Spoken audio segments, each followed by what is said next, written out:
प्यारे बच्चों, मेरा नाम है जितेश भगत और आज मेरे साथ एक बहुत ही होनहार विद्यार्थी प्रियांशु है। प्रियांशु ने इस साल जेईई मेन के थ्रू एनआईटी इलाहाबाद में इलेक्ट्रिकल ब्रांच प्राप्त किया है, जो कि बहुत ही शानदार है। और सबसे इम्पॉर्टेंट बात इसमें यह है कि इसने अपीयरिंग अटेम्प्ट में ही इन चीज़ों को अचीव किया है, यानी कि इस बार इन्होंने 12th भी इसी बार किया है और साथ के साथ इनका एडमिशन एनआईटी इलाहाबाद में मिला। इनको आईआईटी में भी एडमिशन्स मिल रहे थे, बट इन्होंने ब्रांच को प्रेफरेंस दिया और इस वजह से इन्होंने एडमिशन आईआईटी में नहीं लिया और एनआईटी इलाहाबाद में फाइनली इन्होंने सीसैप राउंड में चुना है। तो इनके बारे में हम लोग आज जान रहे होंगे कि इन्होंने अपने प्रिपरेशन के दरमियान जो प्रॉब्लम्स आई हैं उन प्रॉब्लम्स को कैसे टैकल किया है, क्योंकि जो हमारी सीरीज़ है, अभी जो हम लोग वीडियोज़ की सीरीज़ बना रहे हैं, इस सीरीज़ के अंदर हमारा मेन ऑब्जेक्टिव वही रहेगा कि आप अपने प्रॉब्लम्स को, जिन्होंने अपने लाइफ में अचीव कर लिया है उन चीज़ों को, उससे कैसे रिलेट कर पाओ।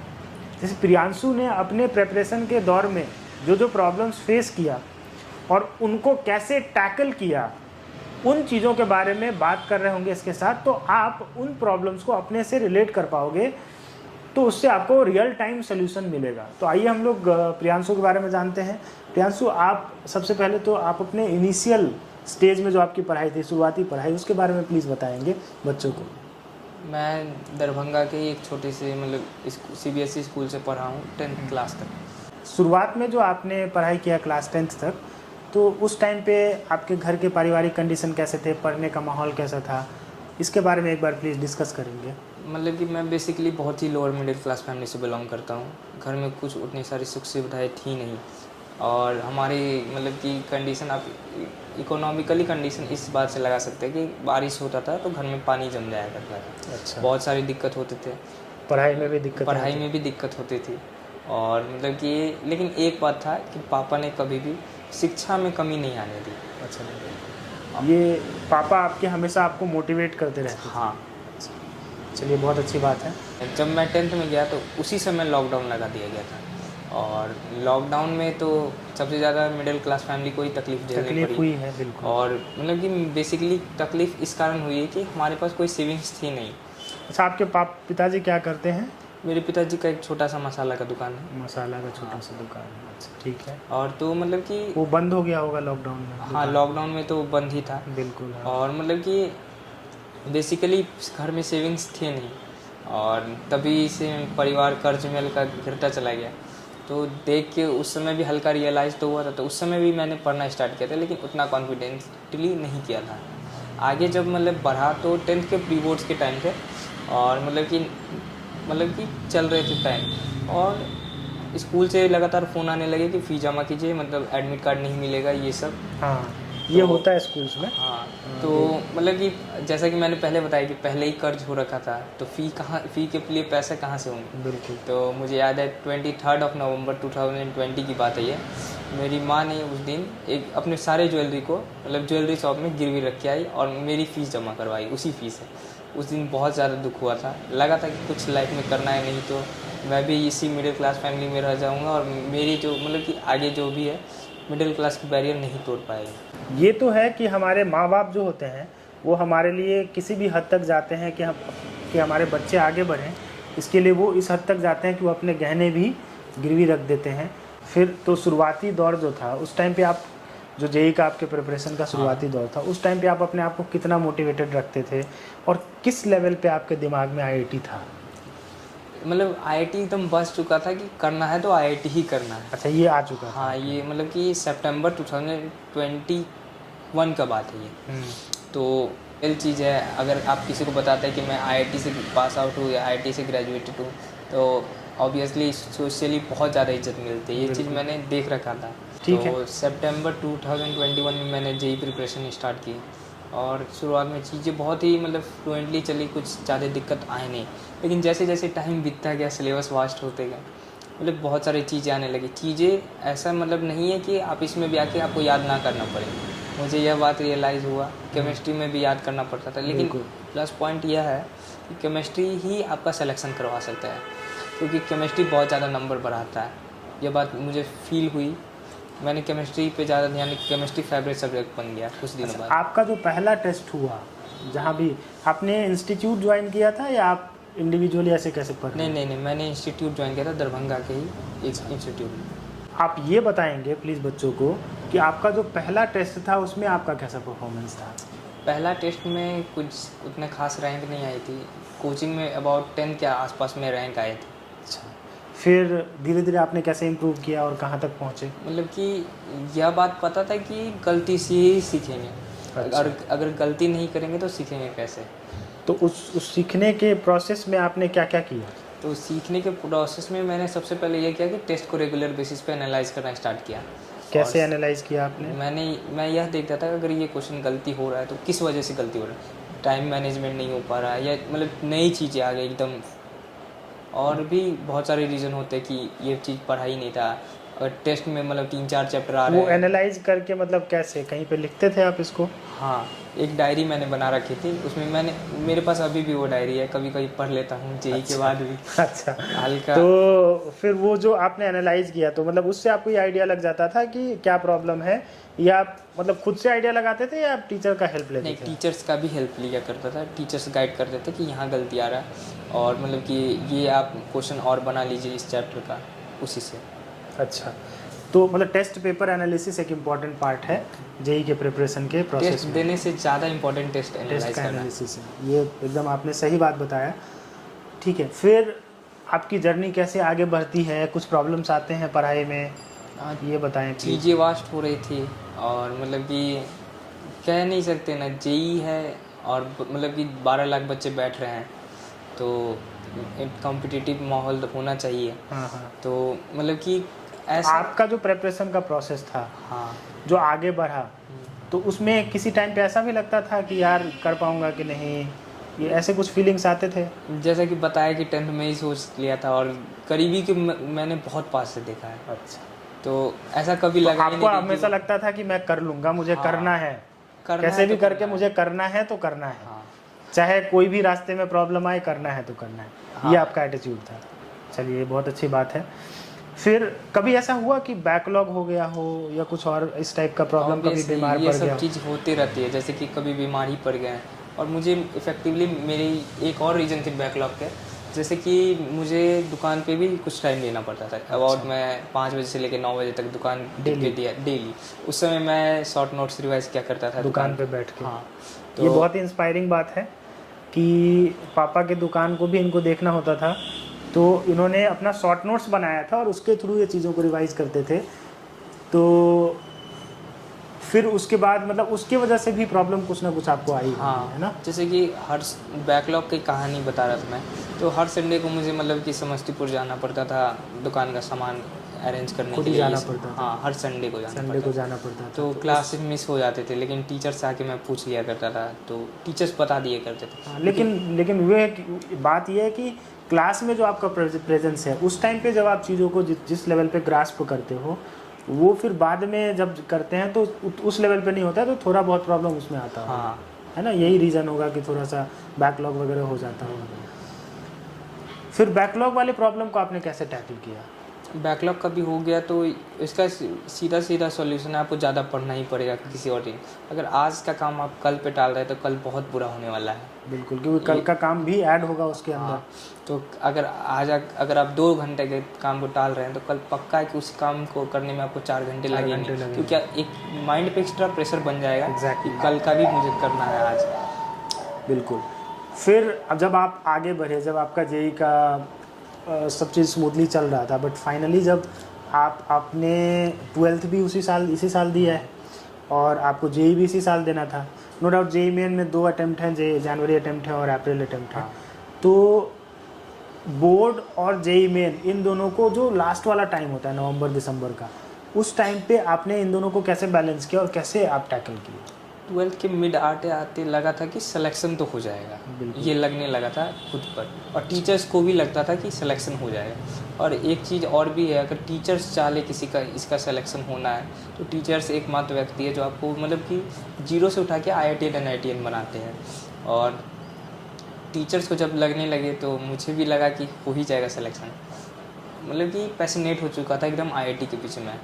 तो आगे बढ़ा मैंने, और दिसंबर 15 का बात है, 15 दिसंबर 2022 उसी दिन एनटीए ने ऑफिशियली अनाउंस कर दिया कि मैं मतलब कि वो जेई के डेट्स आ गए हाँ थे। जेई के डेट्स आ गए थे उस दिन से मतलब कि 4-4 बजे रात तक मैं पढ़ते गए। 4-4 बजे रात तक? हाँ 4 बजे रात तक मैं पढ़ता था, सुबह 7 बजे कोचिंग जाता था।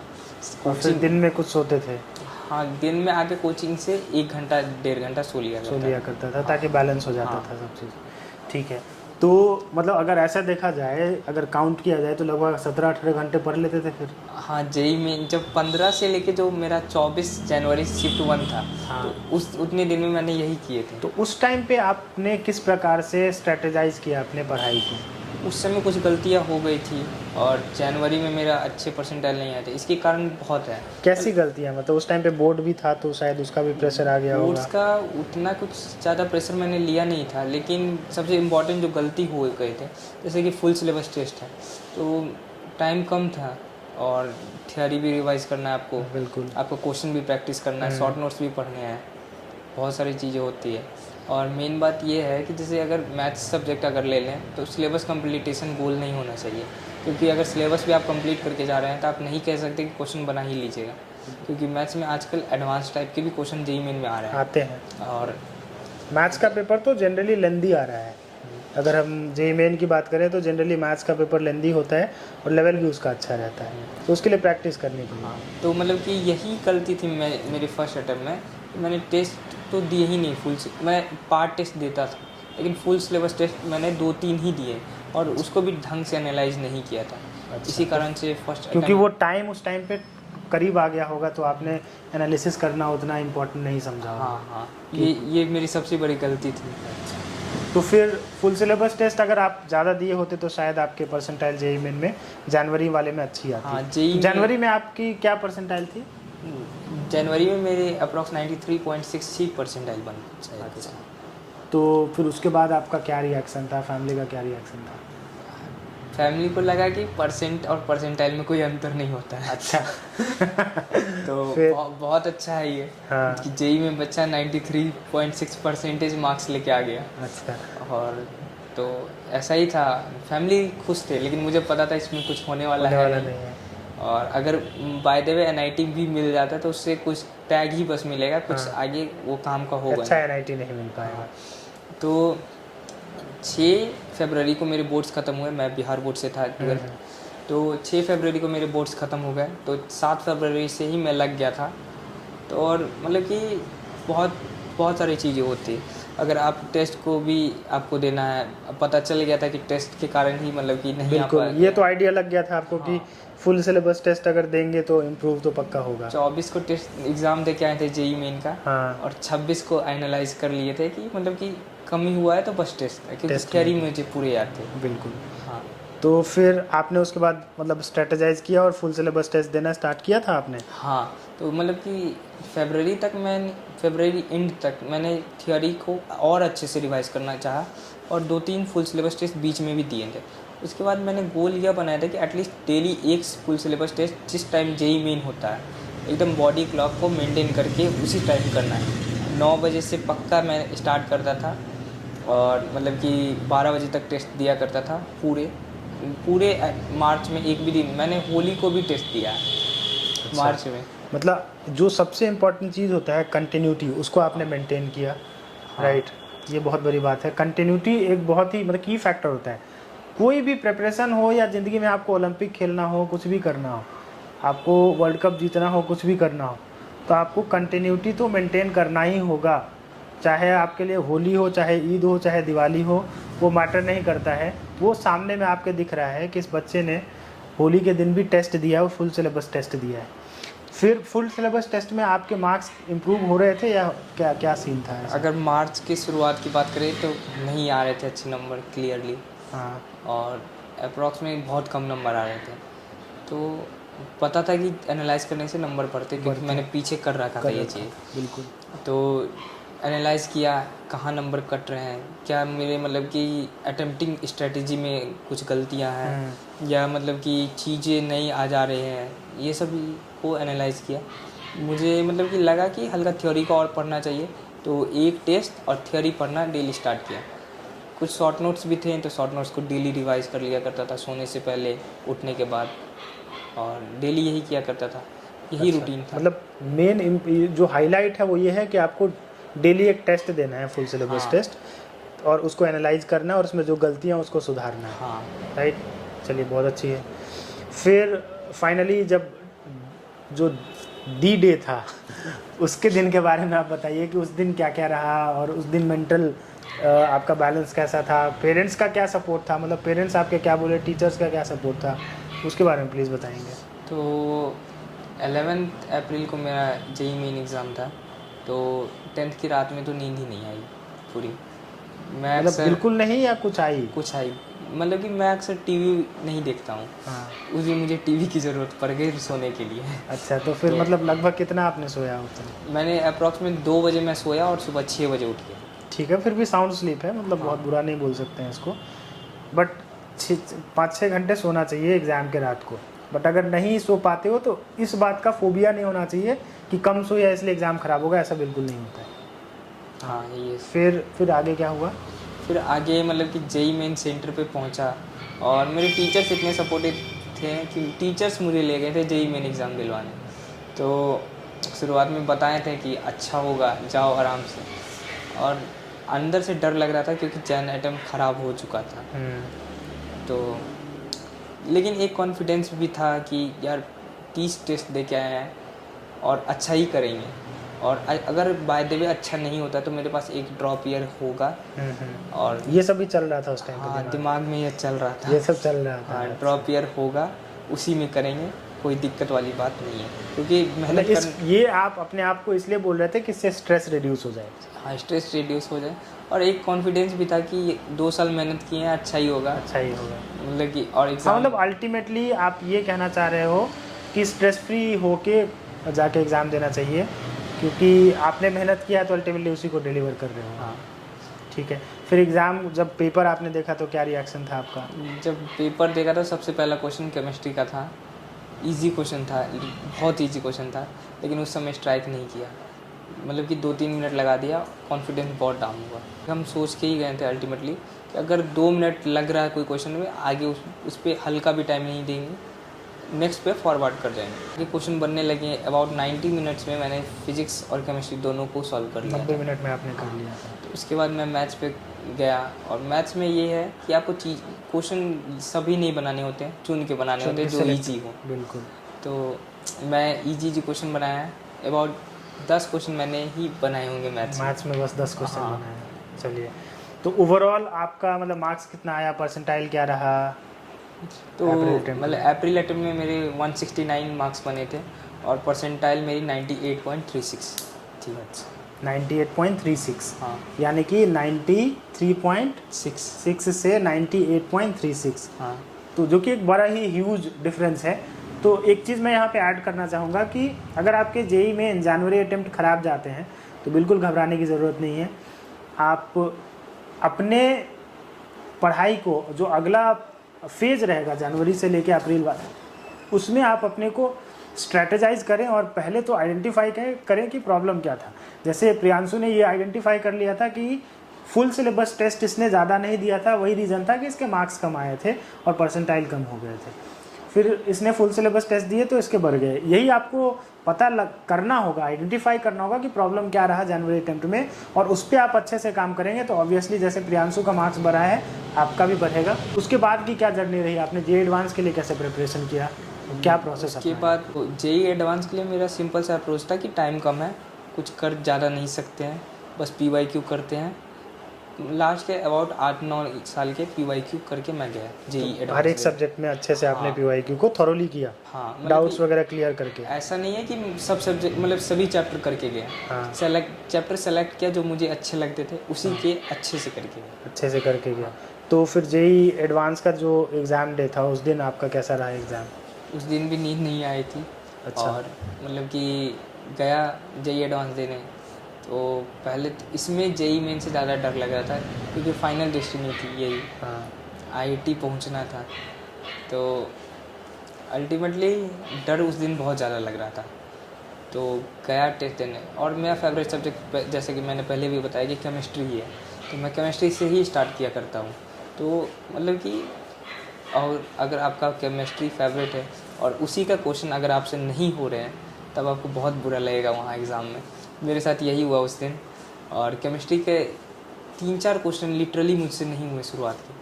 उसके बाद एक क्वेश्चन मुझसे बना, हीट एंड थर्मोडायनेमिक्स का वो क्वेश्चन था, तो मैंने वो क्वेश्चन बनाया। उसके बाद आगे क्वेश्चन बनने लगे।